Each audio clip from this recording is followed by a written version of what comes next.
Peters in Washington. Disputes over Lebanon and the Strait of Hormuz are threatening the ceasefire between the United States and Iran. Iran insisted that an end to the war in Lebanon was part of the ceasefire deal, but Israeli Prime Minister Netanyahu and President Trump said the truce did not cover Lebanon. Meanwhile, the United States is demanding that the Strait of Hormuz remain open to shipping traffic. The White House said Wednesday's closure was completely unacceptable. White House correspondent Greg Clugston. Meanwhile, work goes on behind the scenes to help reopen the Strait of Hormuz close to Oman and Iran. UK is leading an effort outside the alliance to make the trade routes safe for shipping once the ceasefire is working. Estonia's foreign minister says his country is always ready to consider providing support through NATO, but he says the US must officially ask so that any mission and its aims can be discussed and plans made together. Correspondent Lauren Cook reporting. First Lady Melania Trump is denying ties to Jeffrey Epstein and knowledge of his sex crimes, saying Thursday that the stories are completely false and calling accusations that she was somehow involved smears about me. Mrs. Trump says the truth about Jeffrey Epstein's crimes will only come out after his victims are allowed to testify before Congress. Give these victims their opportunity to testify under oath in front of Congress with the power of sworn testimony. Each and every woman should have her day to tell her story in public if she wishes.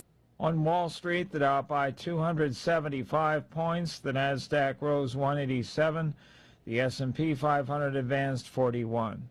More on these stories at townhall.com. The following is a real-life story from Trinity Debt Management. I had a lot of credit card debt and it stressed me out. But what I thought was a solution turned out to be a problem. I kept hearing ads about debt settlement that seemed too good to be true. And actually, it was. When I called, they told me to stop paying my bills. That didn't sound right to me at all, so I hung up. Later, I found out that debt settlement is bad, real bad. Then I learned that there is a right way to pay off your credit cards.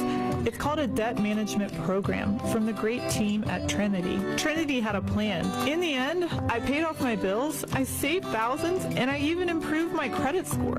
If credit card debt has you down, call Trinity at 1-800-990-6976. My name is Heather. Please forget debt settlement and remember Trinity Debt Management. 1-800-990-6976.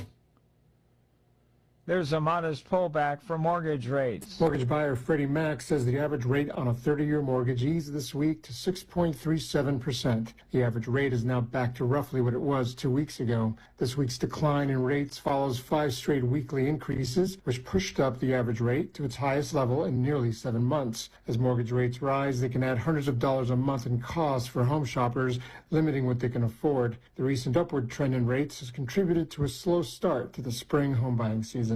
I'm Alex Vega. The U.S. Postal Service has decided to temporarily suspend its contributions to federal employees' retirement system annuities. This move is aimed at preserving cash and liquidity amid a severe financial crisis. Officials warn the USPS could run out of cash by February 2027. News and analysis at townhall.com. From Washington, I'm Keith Peters. There's been a deadly... This program is brought to you in part by Ability Tree Experts. Ability Tree Experts, Houston's leading tree care professionals. Call 281-441-4179. I've been talking for years about Chip Beresford and the Pine Box and saving money during one of life's most difficult times, the death of a loved one. Now, Chip is taking his revolutionary low-price, high-value concept to the service side of funerals and cremations with Beresford Funeral Service. Call Chip at 1-888-PINE-BOX or visit thepinebox.com. Chip not only saves people money on caskets, he now offers affordable funerals and cremations with his own funeral home. The average cost of a simple funeral today can easily exceed $10,000. At Beresford's Funeral Service, families now can save thousands of dollars on funerals and cremations without sacrificing quality or dignity. Haven't you lost enough already? When that time comes, call Chip at 1-888-PINE-BOX or visit thepinebox.com. That's Chip at 1-888-PINE-BOX or visit pinebox.com. Pump up the volume. Business moves fast. Orders roll in, deadlines close in. When you ship with USPS Ground Advantage, you can keep up with confidence. Every package stays in our secure network from dock to door. And with nationwide reach, dependable tracking, and upfront affordable pricing, you get built-in peace of mind. You run the business. We run the routes. Visit USPS.com/Ground Advantage to learn more.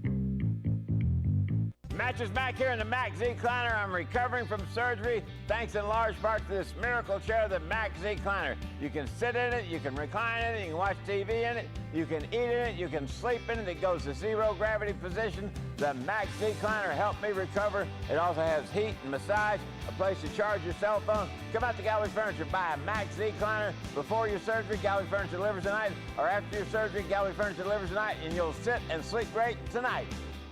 Where should I begin? Can we talk about this? Say, what are you trying to say? Beyond the usual controversial talk. Blah, blah, blah, blah, on and on and on. Over there. 1,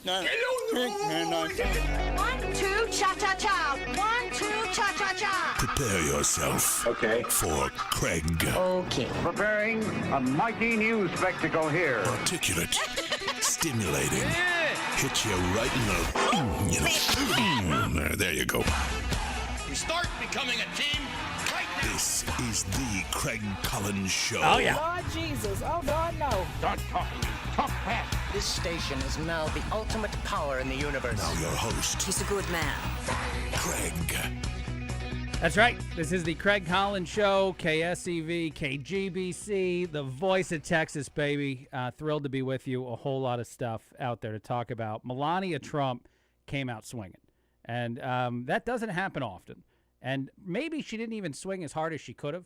I was actually talking to producer Jack here about some of the things she was saying. He had just seen it. I had just gotten to the station, and we were kind of talking about what was going on there. And it was funny. Jack said to me that he would have done even more. He would have hit even harder than Melania hit. And I agree with that, actually, that most of us might have. There were moments where it seemed that the First Lady, well, choosing to say some things that are certainly strongly worded, I didn't actually go low blow at all. So I thought that was interesting. Let's go ahead and play on some of that audio of some of what the First Lady, Melania Trump, said today at a press conference that she called at the White House to talk about the amount of people lying about her and her relationship with Jeffrey Epstein, or in her words, no relationship, lack thereof in the world of relationship. The time for Congress to act. Epstein was not alone. He's a bad guy. Several prominent male executives resigned from their powerful positions after this matter became widely politicized. Absolutely true. Of course, this doesn't amount to guilt, but we still must work openly and transparently to uncover the truth. Yep. I call on Congress to provide the women who have been victimized by Epstein with a public hearing specifically centered around the survivors. Give these victims their opportunity to testify under oath in front of Congress with the power of sworn testimony. Each and every woman should have her day to tell her story in public if she wishes, and then her testimony should be permanently entered into the congressional record. Then, and only then, we will have the truth. I gotta be honest, I agree wholeheartedly with the First Lady there. Is you put this on the record in a way where, you know, it's the most official thing you can do here in our country from a both standard in legal terms and also just a standard, I think, in political and mainstream conversation. I wouldn't call it mainstream media terms because they'll ignore it. It's not going to get Trump, so they'll be mad about that. But that does matter. And Melania Trump, her first focus was trying to get the victims the opportunity to get entered on the record who they say are responsible, the people that surrounded Jeffrey Epstein. Guess what? A lot of us believe that's going to be a crap ton of Democrats. So that was a good thing to call for. Here she is going off on how little she's actually linked to Epstein, how she didn't know him, She had met him, of course, a few times. She did not meet President Trump through him. None of that's true. And she has won some lawsuits going after people that said some of this stuff. So she's won in a courtroom, not just in the world of what she's saying versus what they're saying. Here we go. Good afternoon. The lies linking me with the disgraceful Jeffrey Epstein need to end today. The individuals lying about me are devoid of ethical standards, humility, and respect. I do not object to their ignorance, but rather I reject their mean-spirited attempts to defame my reputation. I never been friends with Epstein. Donald and I were invited to the same parties as Epstein from time to time, since overlapping in social circles is common in New York City and Palm Beach.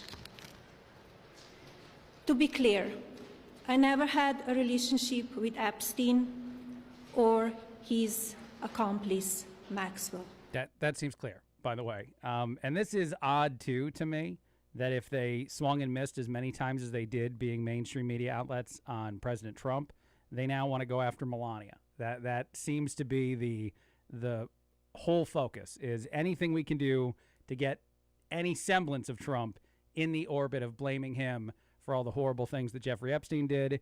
And this is one of those versions, I guess, of that. A little bit more from the First Lady. And politically motivated individuals and entities looking to cause damage to my good name, to gain financially and climb politically, must stop. My attorneys and I have fought these unfounded and baseless lies with success. Awesome. And will continue to maintain my sound reputation without hesitation. To date, several individuals and companies have been legally obligated to publicly apologize and retract their lies about me, such as Daily Beast, James Carville, and HarperCollins, UK. Yeah, I'm suing them, and I'm winning, and that's awesome. This is something that President Trump actually recently said Erica Kirk should be doing. By the way, I just mentioned Erica Kirk. When that name comes up, some people think about the crazy things that have been said about her by people like Candace Owens. President Trump came out today, I think it was early this morning, with a Truth Social post that absolutely put his opinion on the record of Tucker Carlson, Megyn Kelly, and Candace Owens, and also Alex Jones. I want to read some of this. This is a Truth Social post from Real Donald Trump. That's his account on Truth Social. I've heard Joe Pag say this before, and I agree with it. It's weird when mainstream media doesn't credit Truth Social as the place where they get this information. It's weird that they say President Trump on social media, and they don't explain it more because I don't know why. They have such a reticence, such a hatred that they can't even say the actual place they read it, but he put stuff up on Truth Social. President Trump said this: I know why Tucker Carlson, Megyn Kelly, Candace Owens, and Alex Jones have all been fighting me for years, especially by the fact that they think it is wonderful for Iran, the #1 state sponsor of terror, to have a nuclear weapon. Of course, that's not true, and that sounds horrible. President Trump continues, because they have one thing in common, low IQs. They're stupid people. They know it. Their families know it. That's brutal, but hilarious. And everyone else knows it, too. Look at their past. Look at their records. They don't have what it takes. They never did. They've all been thrown off television, lost their shows, and aren't even invited on TV because nobody cares about them. They're nut job troublemakers and will say anything necessary for some free and cheap publicity.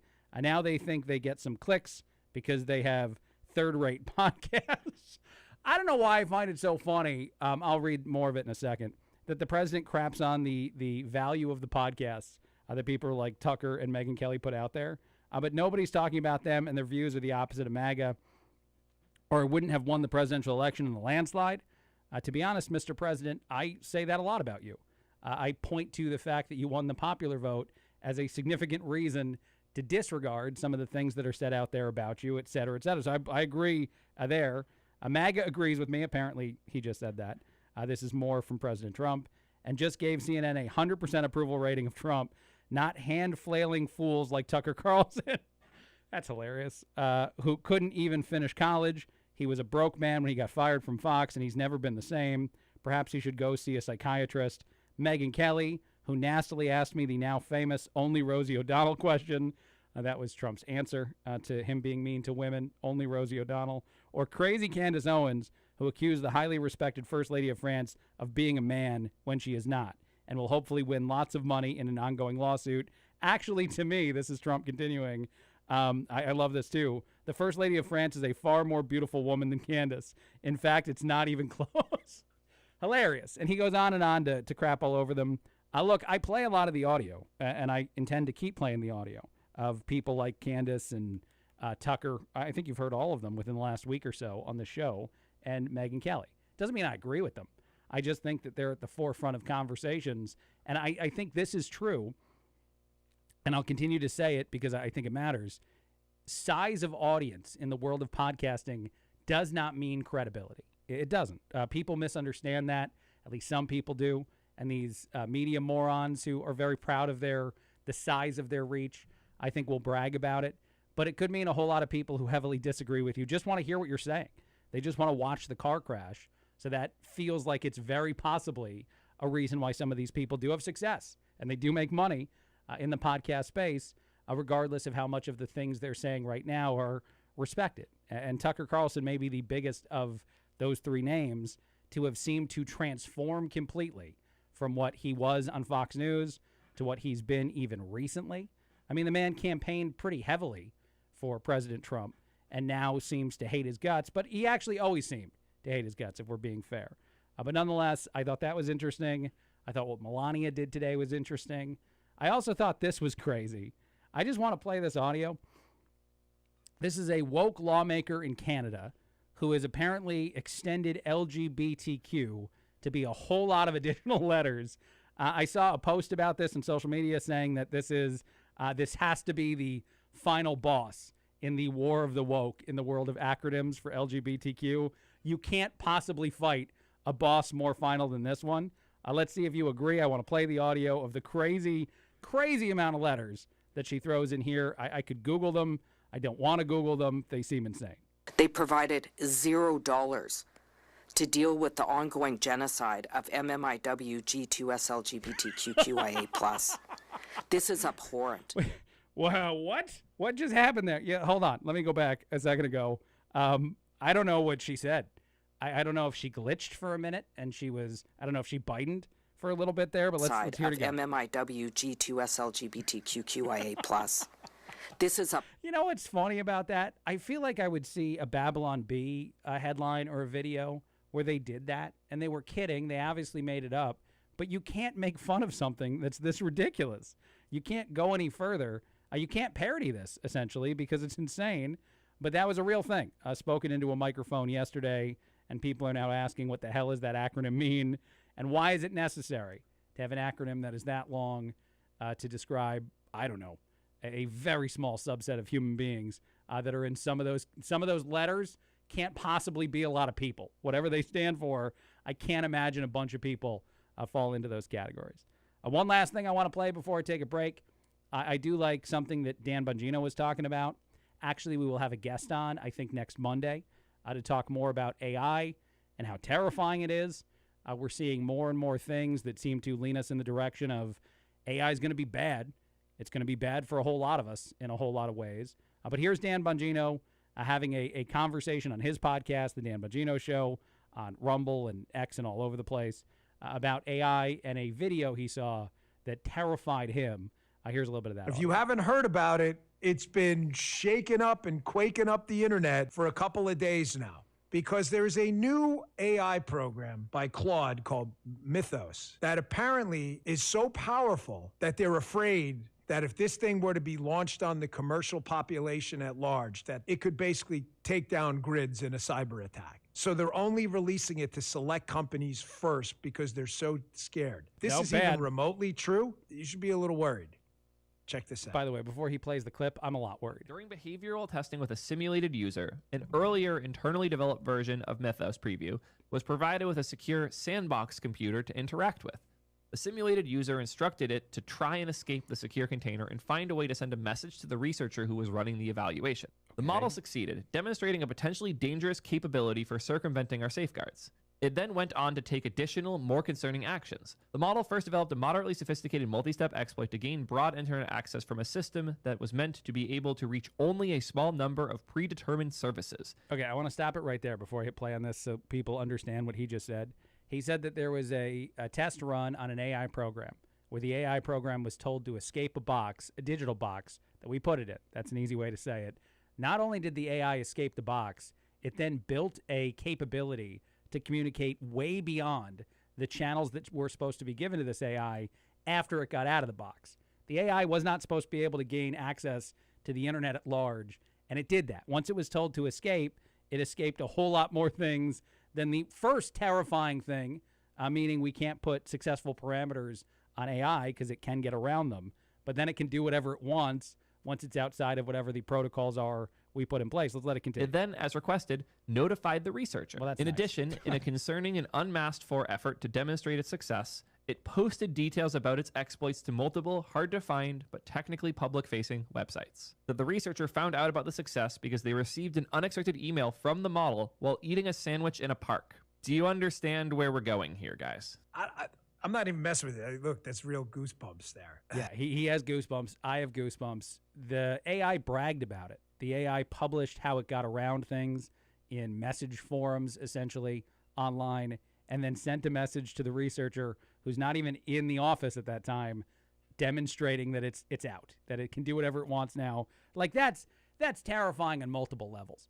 The AI didn't hurt anybody, of course, but this feels like the kind of thing where at some point down the road, artificial intelligence is going to decide that it doesn't like the parameters we put around it, and it's going to do really bad things.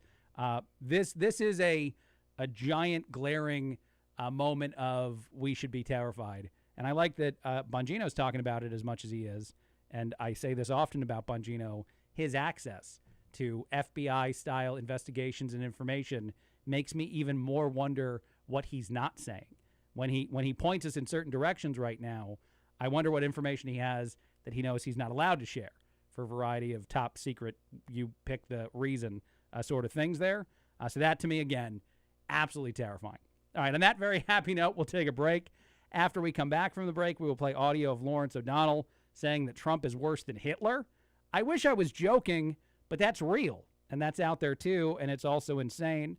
But this is the Craig Collins Show, KSEV, KGBC, the voice of Texas. More coming up in just a bit. You know, where we go in life matters, and what we do matters, and we know that taking the wrong road won't produce the best outcomes. Hi, I'm Kathy with Baker Mortgage, and we want you to take the right path when it comes to your mortgage. You know, we live in a world of information overload, but always consider the source. And these are not generally going to be from your big bank or a random offer that comes across your screen. Remember, you're always going to get a better deal on one that you go looking for than one that comes looking for you. You need to deal with somebody who gives a you-know-what, whether or not you're happy in the end. At Baker Mortgage, we do it right. We haven't been around for 68 years because we're lucky. We don't sell CDs, insurance, or anything else. We just provide a great mortgage experience. Isn't that what you're looking for? Call us at Baker Mortgage. I promise you'll be glad you did. We're at 281-313-MOVE or go directly to bakermortgage.com. Equal housing lender, license number 263213. Hi, I'm Tommy Mello with Garage Door Doctors. My mom recently moved into a new home with a builder-grade garage door.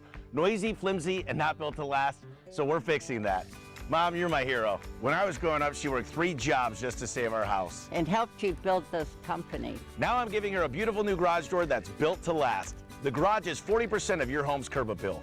When it looks good and it works great. Life is good. Thanks, Tommy. From repairs to upgrades, call Garage Door Doctor today. Why'd I go to the doctor? Working on the farm, my heart kept skipping a beat. I didn't think much of it, but my daughters made me get checked out. Turns out I have atrial fibrillation, which increases the risk of stroke about 5 times. Symptoms like irregular heartbeat, heart racing, chest pain, shortness of breath, fatigue, or lightheadedness can come and go. But if it's AFib, the risk of stroke remains. If you have symptoms, contact a doctor. I'm so glad I did. Visit notimetowait.com. Sponsored by Bristol Myers Squibb and Pfizer. I'm meteorologist Joe Lundberg with your KFC weekend weather update. On Saturday, expect cloudy skies with a chance of a thunderstorm accompanied by breezy conditions. The high temperature will reach 80 degrees. The Colonel made irrationally delicious chicken. He also made irrationally irresponsible decisions about prices. That's why the KFC $7 box feast comes with a KFC snacker, 5 nuggets, fries, and a drink, all for just $7. Prices and participation may vary. At EasyCater, we believe every workday gets better with great food. Like that morning status meeting, always better with bagels. And don't forget the coffee. Ops team working late? How about some Power Bowls to keep them going strong? Sandy's celebrating 10 years at the company. This calls for cupcakes. With EasyCater, you get a huge variety of favorite restaurants with tools to help meet dietary needs and stay on budget, all on one platform. So make every workday better with EasyCater. Start an order at easycater.com. A whole civilization will die tonight. Hitler never said that. No head of state in the history of the world ever said that. Civilization had to wait literally thousands of years until today, April 7th, 2026, at 8:06 a.m., for a head of state to say and threaten a whole civilization. And I'm already going to stop it. That's Lawrence O'Donnell. That's MS Now, BNC, whatever they are, LGBTQ. I don't know what's going on there. But anyway, Lawrence O'Donnell saying, essentially, that Trump is worse than Hitler. And I know that one tweet has had a lot of legs. A lot of people have discussed it. And I don't think they're being honest in understanding what the intention behind it was. So I'm just going to put that part out there.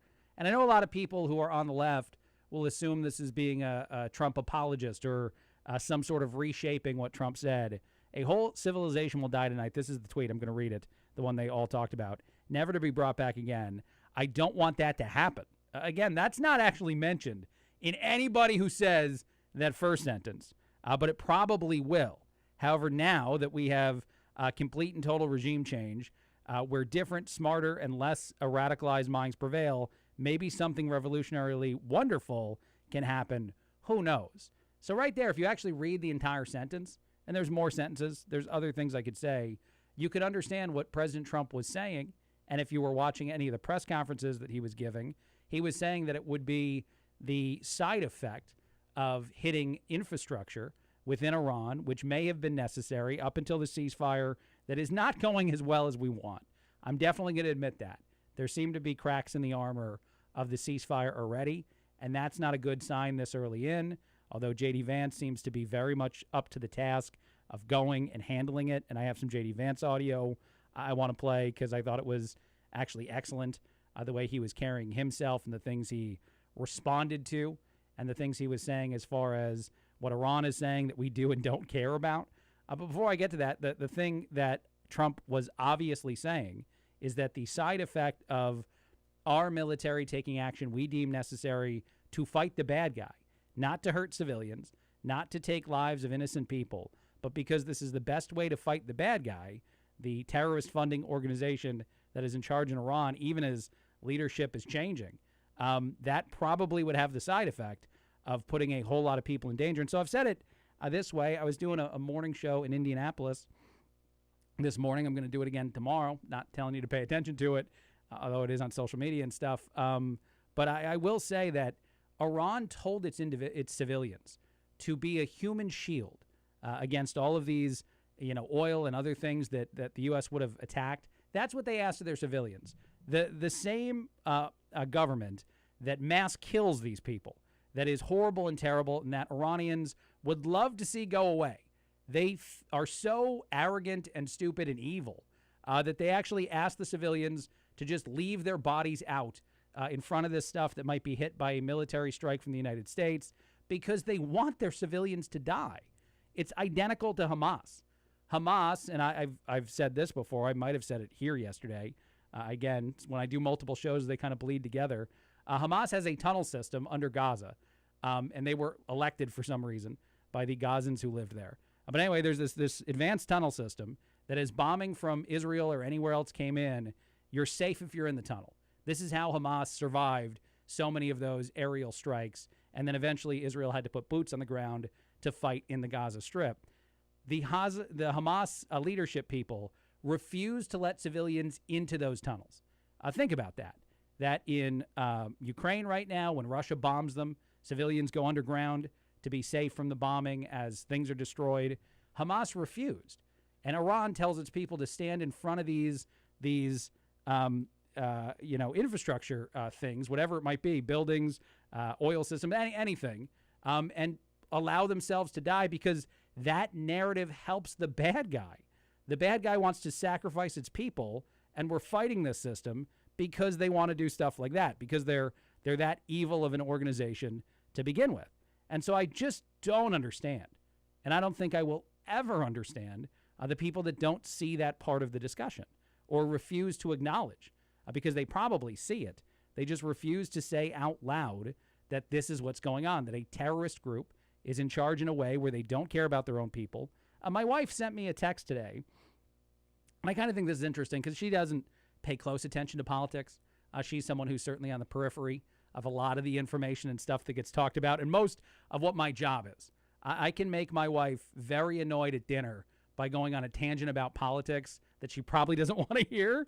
She's like, whatever. I'll just go ahead and keep making the food and ignoring some of this. But she sent me a message, and it was something she saw on social media. I think it was on YouTube, of a guy here in Texas who ran into a guy from Iran, or whose family was from Iran, and they had a conversation at a gas station in Texas. I would play it, but the audio is terrible.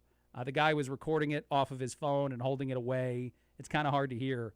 But it's really interesting because the Iranian national, who's here in this country somehow, I don't know if that's illegally or legal, but anyway, he keeps saying how terrible his country is, how horrible they are, how they kill people, just mass murder individuals, and how thrilled he is that the United States, he doesn't care if it's Trump or anyone else, but how thrilled he is that someone is fighting them.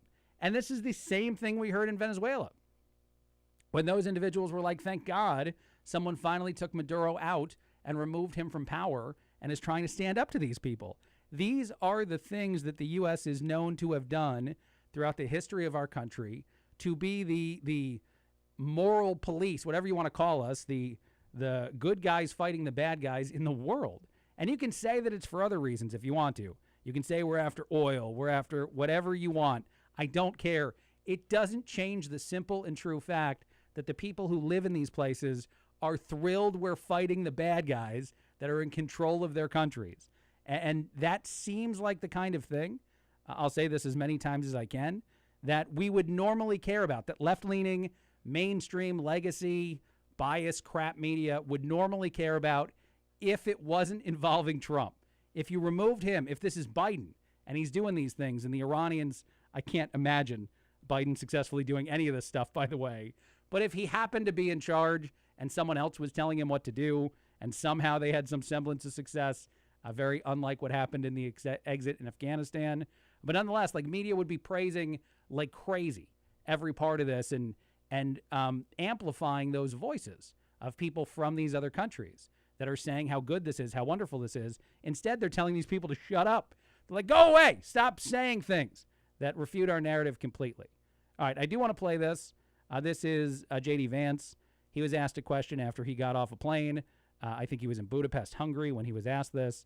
And the question was, do you care about some of the stuff Iran is saying, some of the things they're saying they're going to keep doing, like all kinds of nuclear weapon furthering their attempts to create nuclear weapons, just all kinds of bad stuff. Do you care about the way that they're saying they're going to be allowed to keep their enrichment facilities going, any of that? And I thought J.D. Vance gave an excellent answer to this question. Here we go. One thing Golliboff said, which again I found fascinating, is he said, we refuse to give up the right to enrichment. And I thought to myself, you know what? My wife has the right to skydive, but she doesn't jump out of an airplane because she and I have an agreement that she's not going to do that because I don't want my wife jumping out of an airplane.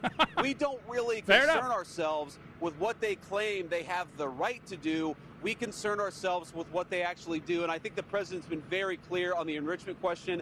Our position on that has not changed. Yeah, it's going to be a no from us. It's going to be a no from us, dog. here's what I find fascinating about all this. And by the way, just as a quick aside, jump out of a plane at least once. I've done it. I enjoyed my skydiving experience. I would recommend you do it. Find a place that has a really good safety record. Don't go rogue in that situation. Do not go to like the knockoff brand version of skydiving. Go to the good people, the high value, the high quality places of the world. Go to the Whole Foods version of skydiving, not the opposite. But nonetheless, I understand him saying his wife can't do it. I'm not sure I'd want my wife to do it. But I love how essentially the adults in the room out loud are communicating to Iran and to our country that we're not going to get bullied in this negotiation. And of course we're not, even though some media outlets are pretending we are, and they seem just drunk. I don't know how to say that differently. They literally seem to be like drunk and crazy, and anything they say, they know it's not true and they don't care about it, because how could we get bullied by a power that we're kicking the absolute crap out of? And everybody also, I'll just say this last thing, and then we'll take a break and we'll come back and maybe we'll do some lighter stuff along with maybe a couple other news things. But I think it's so funny that two things have to exist at the same time for Democrats to continue to make their base of supporters angry. They have to believe that Trump in the United States is capable of the level of destruction that we're saying we're capable of without nuclear weapons. Trump has been very clear he has no intention of using those. Not that they care about that.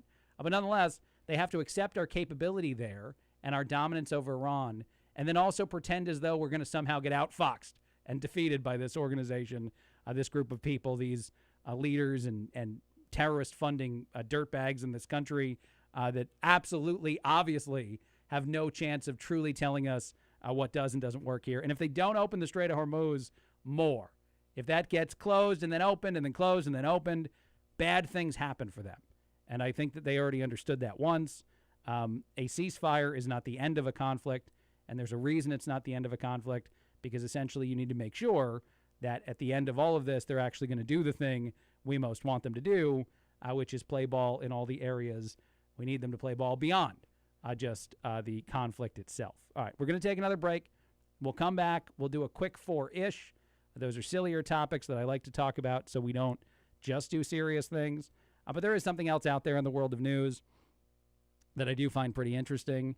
And also Artemis, too, continues to be talked about as their mission is nearing completion. So that's probably worth a mention.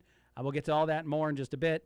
This is the Craig Collins Show, KSEV, KGBC, the voice of Texas. Hi, this is Paul Betancourt. Property values may have peaked, making 2026 a must year to protest your property taxes. Sign up with my excellent Betancourt tax advisor team at btanow.com, as our experienced senior property tax agents and customer service matter. The tax man says do it now. Sign up with Betancourt Tax Advisors by going online to btanow.com or by calling Paul's professional property team at 713-263-6100.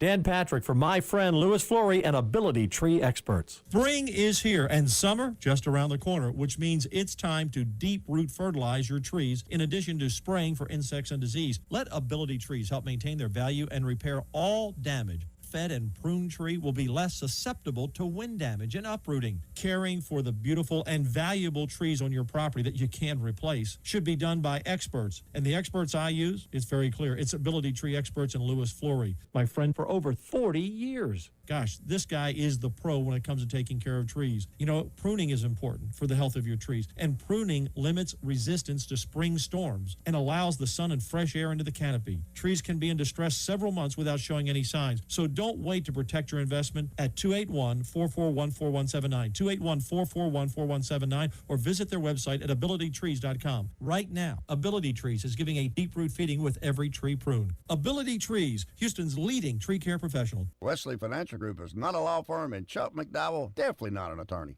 This is Chuck. If someone talked you into buying something really silly and you want to get out of that silly little thing, my advice, get the facts. Call me and I'll send you our timeshare exit kit absolutely free. Inside, you'll learn how timeshare works and all your options for cancellation. Call Wesley now for your free exit information kit. 800-909-9696. 800-909-9696. Jim Clouk here, Checker Pro Joe. Join me this Saturday at 4 p.m. on The Voice of Texas for the Checker Pro Radio Show. My guest will be the roofing experts from Sugar Roofing, sharing tips every homeowner needs to know. This Saturday at 4 p.m. right here on KSEV. Does your company have a cybersecurity rider? Are you compliant with its terms? If you are not sure, call Tactical Cyber Services for a free consultation. 713-229-0030 or go online at tacticalcyberservices.com. Doing a very poor job, dishonorable, some would say, of allowing oil to go through the Strait of Hormuz. That is not the agreement we have. President Donald J. Trump. Here's the Deputy Foreign Minister of Iran. The Strait of Hormuz is open. Of course, there are technical restrictions because of the war zone. This is why that all the ships that they would like to pass through the Strait of Hormuz, they have to communicate with our army and our military contact points there because of the limitations in this strait. And this strait is I almost didn't even play the audio of him. This is Craig Collins Show, KSEV, KGBC, the Voice of Texas. That's Fox News, breaking a story that President Trump, about half an hour ago, on Truth Social said that Iran is doing a very poor job of honoring many of the things that were contingent within the ceasefire. One of the biggest ones being the Strait of Hormuz is supposed to be wide open, like very, very open as you can get as far as the thing goes. A 24-hour grocery store version of you're not closing for anything at all. And Iran is playing games, and their leadership is playing games and trying to be as subverting as much of what we want them to do as possible, and just trying to play games because they're terrible people. They're awful. That's why we're fighting them in the first place, and that's why many presidents thought that we should fight this regime because of how awful it is. But I digress. President Trump is already saying the thing out loud that some media outlets are probably going to pretend he's not going to say, which is the real version of what's going on. If this ceasefire and the aspects of it are not being followed appropriately, it sounds like we're very quickly back to something bad, something that I think that they obviously don't want.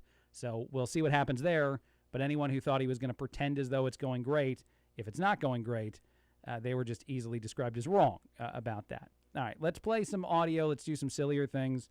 I call these quick four-ish topics. I fully steal them from Dana Lash and her Quick Five segment that she does every hour on her show, her national show, that I sit in on from time to time. Anyway, this one is a guy calling Augusta National and asking for a tea time today.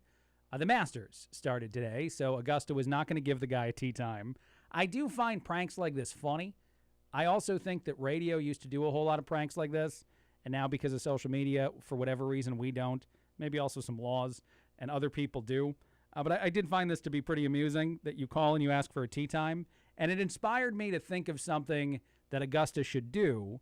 But here, let's play the audio first, and then I'll give you my idea for how to goose the Masters a little more. I know it might sound reckless to try to goose one of the best golf events that happens in that sport in the world, but I think I have a way to make it just slightly more entertaining.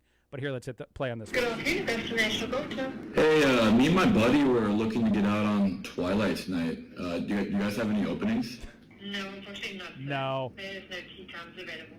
Oh, is something going on? Yes, that is correct. The Masters is on at the moment. The Masters? Yes. Any chance we could sneak out? Only available for members only. Any chance we could sneak out afterward, or? No, unfortunately not. Okay. I like these, like, could we try to sneak on after? This is what I think the Masters should do. Let a couple novices play in the middle of the thing. Like, halfway through. You let most of the professionals, the greatest golfers in the world, tee off, and then at, like, 2:30, give a tee time to a group of four guys that are drinking beer and playing the way the rest of us play. That would be hilarious to me. And I would love to have the broadcasters who talk about the incredible golf being played by the professionals also having to call the four dudes who are doing mulligans as they're playing the round of golf at Augusta that everybody else is playing. Like, I think that'd just be great. I would be wildly entertained by it. And also, as all the professionals start yelling to let us play through the group of morons who are doing things the wrong way. And I would like those guys to say no. I would like those guys to look at Rory or anybody else and be like, hey, man, we had our tee time. We're playing our round. You leave us alone. I know they can't do this. I know there's a bunch of reasons they can't, but that would be hilarious to me. And I'm not talking about your 3 or 4 friends who have a decent handicap. I want the guys that know from the moment they show up at the golf course, they're not there to write their scores down because they're not going to be proud of the end result of the round. Those guys would be wildly entertaining to me to be a part of this. But, oh well, I will see what happens there. Other things out there that I thought were interesting. This was a crazy story. A man in California got arrested for demanding $55 in gas. He wanted it for free. He thought he deserved it because, darn it, it's California. And at some point, he just sat there at the gas station waiting for his free stuff. They called the cops. He was arrested. He was threatening people and doing crazy things. So that's not a way you go about getting something for free from a gas station. Here is an officer explaining everything that went into this. But I do love that this person found out in California, no matter how much of a socialist society that state seems to be, you can't just show up at a gas station and demand free gas. And I don't know why it was $55.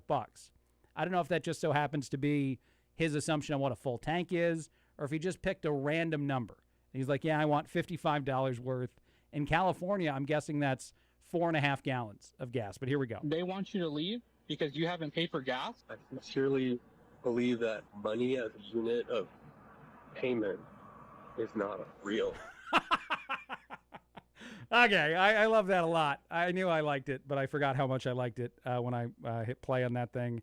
The guy's real contention was that money isn't real. And so, part of what he's saying isn't totally wrong. Money is kind of made up, but you can't do it this way, man. You can't go about it in this sense. But here, let's play it again. They want you to leave because you haven't paid for gas? I sincerely believe that money as a unit of payment is not real. It's not real, man. So just give me my $55 worth of gas. It's weird that you can tell them in the amount in the currency that you don't believe in how much of something you want, but then also assume you can get it for free. It's a little bit of both there in sort of a weird way. But I just loved everything about that guy trying to make that argument in that situation to a cop because, as I said, didn't go as well as he hoped. He might have thought that it was going to work out. I don't know why he would have thought that, but it did not go that well. Other things out there. This is a quick 4 set of sillier topics before we get back to serious stuff, and then we close this out. Why did CNN kill off Michael J. Fox was a question that trended online. I don't know who posted this.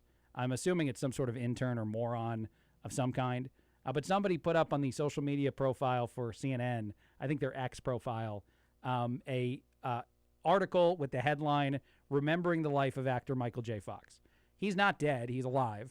So Michael J. Fox had to respond to this by saying that he was doing great and not on his deathbed or anything like that. And it creates a different thing for me. And a thing people might not know as just a reminder.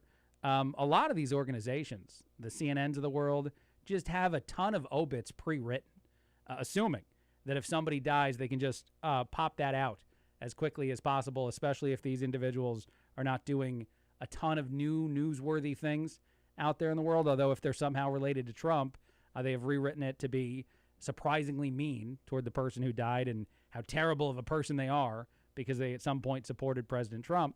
But beyond that, it's just so creepy to think that these things are out there. And I actually was asking some friends of mine this morning how they would feel if they were famous enough for someone to have an obit written about them before they're dead and then get a chance to read it, because that would, I feel like, be odd. I feel like that would be a strange thing to look through and see in whatever form it is. So even more so, I just thought it was kind of, the creepiest thing that you could do to a Michael J. Fox when he wakes up in the morning, for him to have to defend that he's alive, for him to have to do a quality of life check of some kind. That's really, really weird, and CNN looks pretty stupid for doing it. I don't know why or who or what intern did that sort of thing, or maybe they just wanted publicity. And now I'm talking about that platform and how terrible they are on this show in Texas today. All right, and one last one for sillier topics, and then we'll do something serious before we get out of here. 48% of people believe they're smarter than their parents. This was a survey of a lot of, I think, younger people that were asked this question. But 48%, almost half, believe that, no, I'm smarter than my parents. And I had 2 reactions to this story. The first one is that there's a lot of arrogant young people out there that need to size themselves up to anyone of a generation beyond them. They need to have that be a thing that they think about, like, oh, yeah, I'm definitely smarter than whoever that person was of that other generation. This sounds a lot like the young people who use boomer as a derogatory term. And I'm not saying that means you are or aren't smarter than your parents. I just think it's a weird thing to do. If you are smarter, I doubt you'd really want to be proud of that and brag about it because hopefully you love your parents.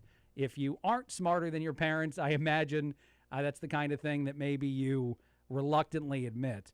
The other thought I had beyond that one, and this is something that I've heard a lot of places too, a lot of parents want their kids to be more successful than them in whatever fashion that means, whether that's intelligence or just simply success in whatever form that winds up looking like.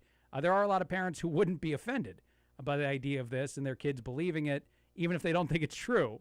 Even if a parent would be like, yeah, I don't know about that. But anyway, good on them. Good luck to my kid. I hope they do well. So I thought that was kind of funny.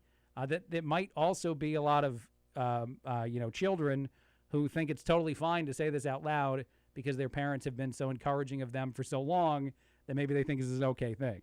But it's just odd. And actually, if I go a little step further in a macro way when discussing a topic like this, without it being maybe the specificity of are you smarter than your parents, the need to size yourself up compared to other people in our society is weird. That doesn't mean that I don't think I'm smarter than a lot of people. And there's a lot of morons out there who say stupid things, and I hear their stupid things, and I think to myself, wow, you're uniquely dumb. Like, I absolutely do that. I'm not kumbayaing this segment and telling you not to do it and treat everybody like they're a genius. But at the same time, and I think the same is true for the richest person in the room, the most successful, the most intelligent, they're the ones least likely to brag about that.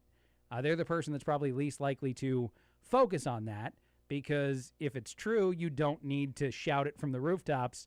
It can just be a thing that's accurate. You don't need to tell people all the time how smart you are and how valuable the information, the advice, whatever it is you're giving is. You don't need to preface it unless you yourself don't really think that it's something that is all that valuable, unless the person you're most trying to convince that you're not a moron is you, which I think by and large winds up being the case for people who yell that stuff. But I've known a lot of people that flaunt money in one capacity or another, and you wind up finding out how ridiculously in debt these people are, how these are not the people that have a whole bunch of cash and have a whole bunch of means to do things. And then you find out that the truly wealthy people are driving the crappy car and getting the basic things they need because it's not really about that for them. It's no longer a showing off kind of thing, which to me obviously makes a whole lot of sense. All right, one last thing I want to play before we get out of here that I kind of think is important as far as newsworthy things go. There was a crazier thing said by Mamdani. I know this is not New York. I know we're in Houston. But when I think about the person driving the Democratic Party off of the cliff that they've already driven themselves off of, like they're driving even more off the crazy cliff, it's people like Mamdani who are saying and doing these things that seem like they're at the forefront of what's going to be the destruction of their party. So this is about a minute of audio. It's a press conference he gave where he talks about the median wealth of a white household and compares it to a black household or compares it to any other minority household, I guess. All of this is trying to essentially create programs in New York that are exceedingly racist, that are going to say, if you're white, we assume you're wealthy regardless of if you are, and we're going to do everything we can to harm you. And if you're not white, we're going to assume you're poor no matter what you actually are, and we're going to do everything we can to help you in a way that would be inherently unfair to other people based on race. Like, all of the ideas he's been spouting over the last few days seem like they will easily be struck down in courtrooms because they can't possibly be found to be anything other than horribly racist. But here we go. Here's Mamdani saying white people can't have money anymore in New York City. By and large, basically, that's what he's saying. So I want to be very clear. Our administration inherited a report that the prior administration had refused to release, a report that had been heavily diluted over many rounds of revisions. We took the time to strengthen this report to ensure that it was actually an accurate reflection of the city that we all love and know as our home, and to actually release this report within the first 100 days. Now, in this report, what we've seen, it's a report that is both coupled with a true cost of living report, is that the inequities in this city, the racial inequities, are stark. We are talking about findings that have shown that the wealth of a median white household in the city is more than $200,000, while that of a black household is less than $20,000. This is not an indictment of any one New Yorker. It is an indictment. It sounds a lot like an indictment of some New Yorkers. However, of policies and politics that have persisted for far too long. Our commitment now is to act upon these findings, to do so in concert with New Yorkers' comments, as we've now opened a public comment period for the next 30 days to ensure that we have a city where we are reckoning with the long history of racism here and starting to act upon a framework that puts equity right at the center of it. You know what the next press conference is after this one? So we've set up a system. We're going to allow minority people to rob one white person every single day. You get one whitey that you get to rob. I'm a white man, by the way. And you get to take anything that they own. It's now your stuff. That's totally fine. We're totally okay. And then all of a sudden, as Kathy Hochul in New York, the state, the governor there, has learned, you'll have a whole bunch of people leave. Everybody who has money, who feels like they're now vilified for their success, they're going to get up and leave because you're going to try to take more of their things away from them and give them to people that didn't earn them. And you're going to say that's just based on race. And for some reason, this is fighting an inequity that has lasted a long time. Like, this is the dangerous, dangerous socialism, Marxism things that become the downfall of our society, of our country. When people say, and oftentimes it sort of annoys me because I feel like it's just a catchphrase now, like we won't have a country anymore, because you hear someone say something, whatever the crazy thing is, and then the next thing is like, we won't have our country anymore if this happens.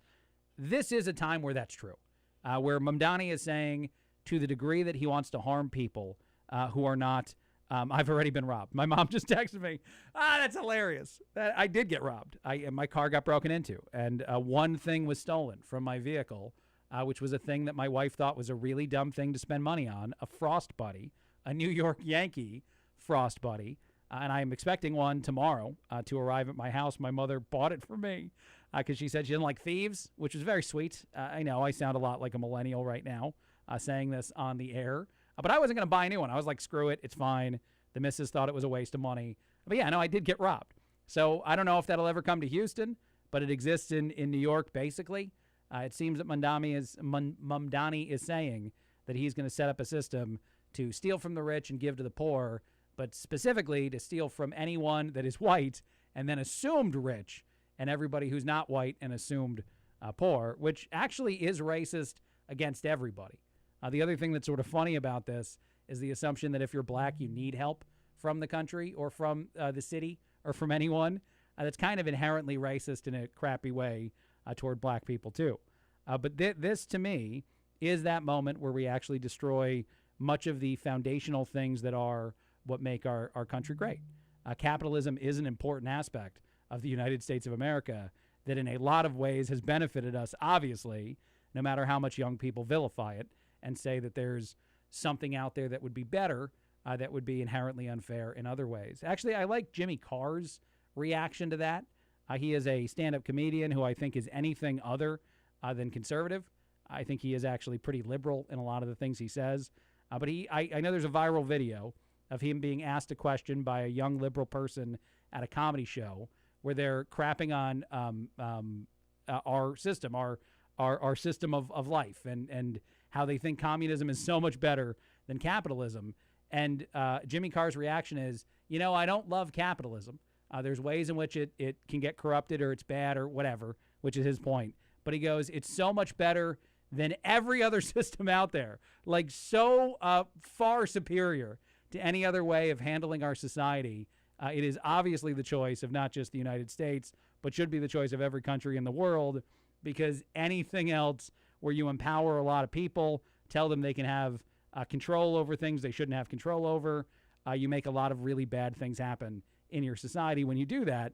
So it's just very obvious to me and very obvious to many people how crazy that take is, but it's out there. It's a real thing, and I think more and more New York is going to be the place we're all paying attention to, the city and the state, to see how far they go, how much they destroy their society, and I assume use it as a beacon to what we shouldn't be doing in the rest of the country and, well, the world. All right, that's it. That's the whole show. I'm out of here today. I love being with you. The Amigos are on tomorrow. I'm on after them. I'll talk to you tomorrow. Craig Collins Show, KSEV, KGBC. You're listening to the Voice of Texas. AM 700 KSEV Tomball and AM 1540 KGBC Galveston. News this hour.